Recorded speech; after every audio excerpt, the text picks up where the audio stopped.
Hello and welcome back to another video review. This time for the Fantastic Four, Rise of the Silver Surfer. Please like and subscribe if you want to see more reviews like this.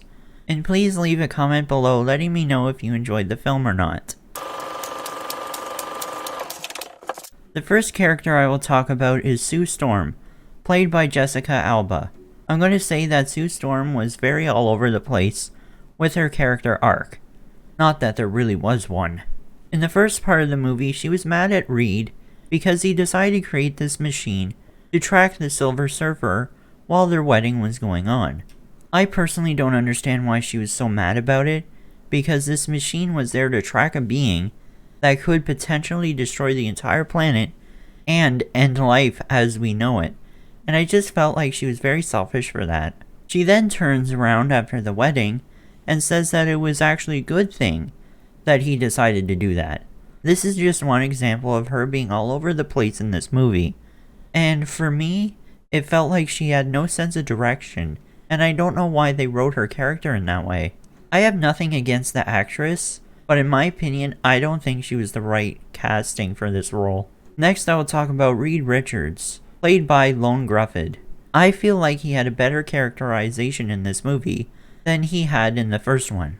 He seems to be more on the scientist side of things in this movie, and they seem to reference the fact that he is the one that is to be saving the world, and everybody is relying on him right now, and he feels very stressed about it. He's a lot more pushy in this movie, which I really did enjoy, and he stood up for the other members of the Fantastic Four in a well-mannered fashion.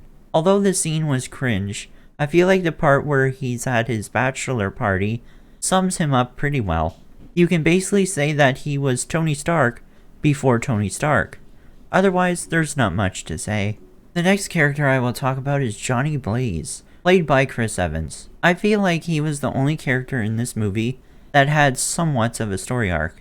In the beginning of the movie, he was very cocky and thought he was the best out of all of them, and overheard Reed and Susan talking about having a new life, and the fact that Johnny likes to be the lone wolf. Later, when they are in London, Johnny tries to take the fight into his own hands, but that made the team fail their objective, and they got really mad at him and he felt really bad. At the end of the movie, he sacrificed himself to defeat Doctor Doom, and I'm not saying that he died or anything, but he did know that he could have potentially died. This is a good story arc in my opinion, because now he is an official part of the team, and he knows that he needs to work with the others in order to complete their mission properly. I'm only going to talk about the Thing, played by Michael Chiklis, just because he's part of the Fantastic Four. There wasn't really much of him in this movie. He only seemed to be in here for their comedic relief, and that was pretty much it. I wish we got more out of him considering what we got out of the first movie, but I guess they didn't really want to use his character, I guess. There are a couple of things that I did enjoy in this movie.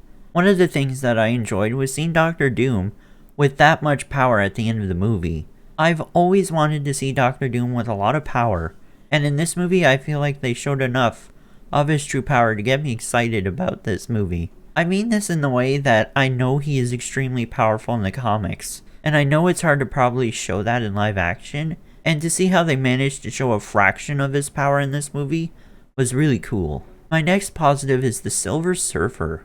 I really like the Silver Surfer just because he seems really cool. His character design was great, his overall mysteriousness was also very cool, and I like the fact that he wasn't just a bad guy just to be a bad guy. His story is kind of sad when you think about it, because he's trying to protect his family as well as his home world from Galactus. He doesn't want to be the villain, but he just wants to protect the ones that he loves, and I think that's fantastic. I know that's all there really is to his character, but I absolutely found him really cool, and I think Lawrence Fishburne was the perfect voice actor for him. I know you have heard this before, but the design for Galactus is some of the worst shit I've ever seen in a superhero movie. This just made him a giant-ass cloud. That's all they made him. They did make some references to his original design, but I would have much rather have seen that original design in this movie rather than what we actually get. I think personally it was probably because they weren't able to get the scale of Galactus correct, so they decided to make him a giant cloud within space.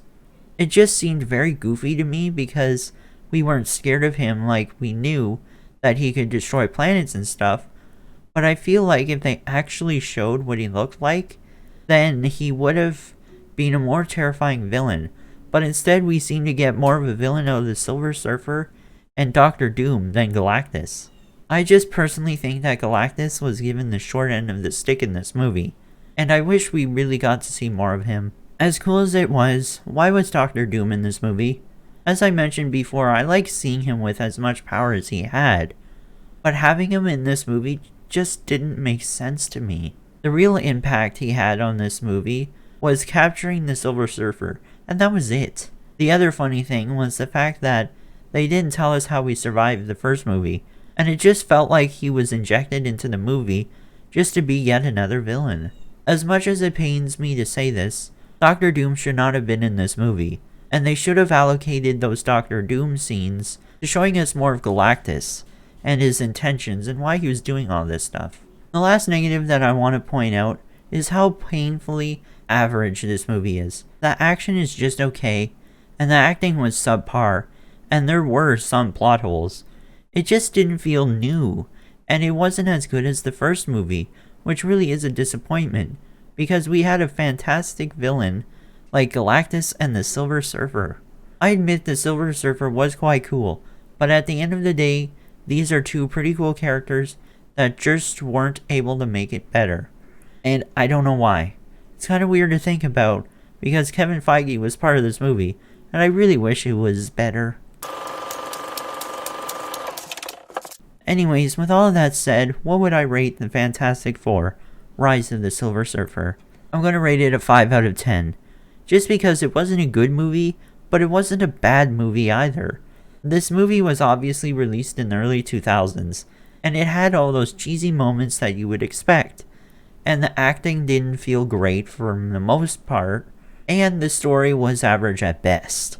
I also feel like they only added Doctor Doom because it was Doctor Doom, but otherwise this movie is just mediocre. Anyways guys, let me know in the comments section below whether you like the Fantastic Four: Rise of the Silver Surfer or not, and please leave a like and consider subscribing if you want to see more reviews like this, and thank you all so much for watching, and see you in the next review.